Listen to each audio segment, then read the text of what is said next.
Welcome to the COE Fidelity Guidelines tutorial on identification. In this tutorial, we will be reviewing the second section of the COE Fidelity Guidelines, identification. We do want you to be aware that the slides that we are using for this tutorial present the Fidelity Guidelines along with additional resources to support guideline implementation. The written items on the slides themselves may be an overview of a guideline in some instances, so you should refer to the full Fidelity Guidelines document as opposed to the slides used in this tutorial if you need a reference of the written guidelines in their entirety.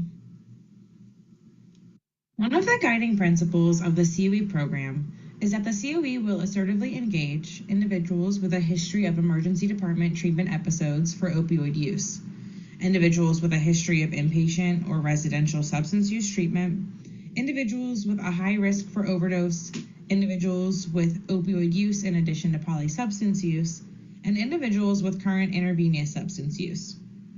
The identification guidelines align with this principle, outlining how COEs can ensure they receive referrals from partner institutions who will refer clients most in need of enhanced care management offered by COEs.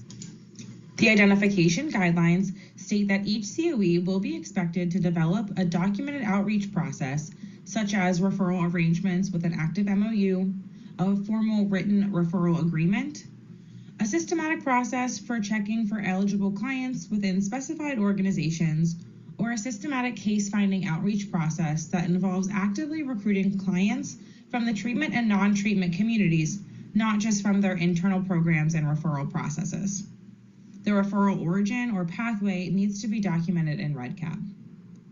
Each COE will develop a process for warm handoffs, also known as WHOs, from emergency departments, crisis services such as EMS, police, or crisis response teams, psychiatric and medical hospitals, residential programs, and incarceration facilities, including jails and prisons. The WHO process includes a plan for accepting new clients within 24 hours of the WHO interception. COEs will ensure that the referral sources for enrollment are documented in the client's chart as well as in REDCap. An important note about the identification section is that this guidance does not take the place of the DDOT-funded WHO program, and COEs should work in conjunction with existing WHO programs in their area when establishing warm handoff processes. As COEs are developing these processes and reaching out to community partners, it is recommended that you keep a record of outreach attempted to local organizations such as SCAs, hospitals, correctional facilities, and other SUD programs for MOUs and warm handoffs. For more information about developing an outreach process, refer to Appendix 3 in the Fidelity Guidelines, which is the sample outreach plan. In addition to the warm handoff processes, each COE should have a written strategy for identifying as well as reducing disparities, including racial, ethnic, cultural, language, and gender disparities in the client identification or enrollment processes. And staff involved in client identification should receive training in evidence-based client engagement strategies, such as the use of motivational interviewing principles and training in the identification process. COE staff have up to 1 year to complete the required training. COEs should select staff training that is best for their model and staff makeup. They may reference relevant DDAP trainings as necessary. COEs should keep documentation of completed trainings in organizational training logs. You can refer to the Appendix 4 within the Fidelity Guidelines titled Written Strategies for Reducing Disparity for guidance on how to develop your strategy for reducing disparities. As a companion to the strategy for accepting warm handoffs, the written strategy for identifying and reducing disparities is important for the COEs because there are many disparities in access to MOUD. Research shows that Black Americans have statistically significant lower odds of receiving a buprenorphine prescription, and that white Americans are more likely to have used and been prescribed buprenorphine. In addition, Black Americans are less likely to receive naloxone co-prescriptions with opioid medications. These racial disparities have a large impact on individuals. MOUD treatment is particularly beneficial to Black patients, but they are significantly less likely to receive it. In addition, MOUD has been associated with greater improvement in treatment outcomes for Black and Latinx patients compared to white patients. To learn more about the impact of inequity on SUD, you're welcome to review the slides from Peru's 2022 Learning Network session, Racial Disparities in Treating Substance Use Disorder. Related to the Fidelity Guideline about staff training and evidence-based practices, COEs can refer to the appendix about COE staff core competencies to align trainings to the roles of care managers, CRSs, and CRS supervisors. This appendix can also be used to support implementation of the other portions of the Fidelity Guidelines that outline staff training needs. MCO guidelines related to identification. MCOs will verify that the COE has a demonstrated outreach process that involves one or all three processes listed through the submission of service descriptions. Those three processes are referral arrangements with an active MOU or referral agreement, a systematic process for checking for eligible clients within specified organizations and communities, and/or a systematic case-finding outreach process.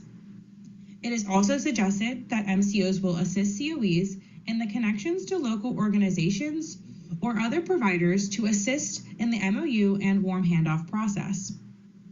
MCOs can review COE REDCap data quarterly through Peru-provided reports to track referral sources for clients enrolled with the COE. MCOs can work with the COE to identify gaps in referral or identification sources. Peru will be making updates to the COE data reports in late 2024 and will include this data on regularly distributed data reports that both COEs and MCOs receive.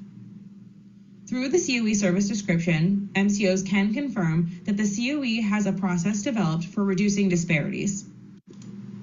MCOs can verify that the process is used appropriately through a comparison of client claims, demographic data, and regional demographic data. Through the submission of training logs, MCOs can confirm that the COE staff involved in client identification have been adequately trained on the identification process and evidence-based client engagement strategies. MCOs can determine when and how the information is acquired. Through chart review and/or a review of COE policies and procedures, MCOs can confirm the documentation of items related to identification outlined in the Fidelity Guidelines documentation guidance. Within your COE's policies and procedures, you should also have a COE service description with updates as applicable, your written strategy for identifying and reducing racial, ethnic, cultural, language, and gender disparities in the client enrollment process, and documentation of the client's referral source.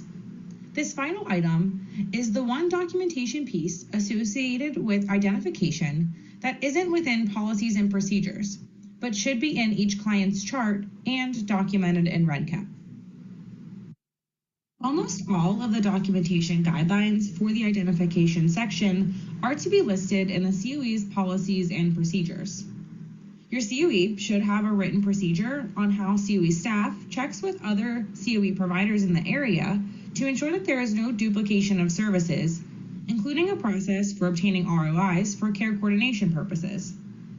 You should also have a documented outreach process with active MOUs or referral agreements, a systematic process for checking for eligible clients within specified organizations, or a systematic case-finding outreach process for treatment and non-treatment organizations. Within your policies and procedures, you should also have a documented warm handoff process from emergency departments, crisis services, jails, prisons, hospitals, substance use treatment, and mental health treatment.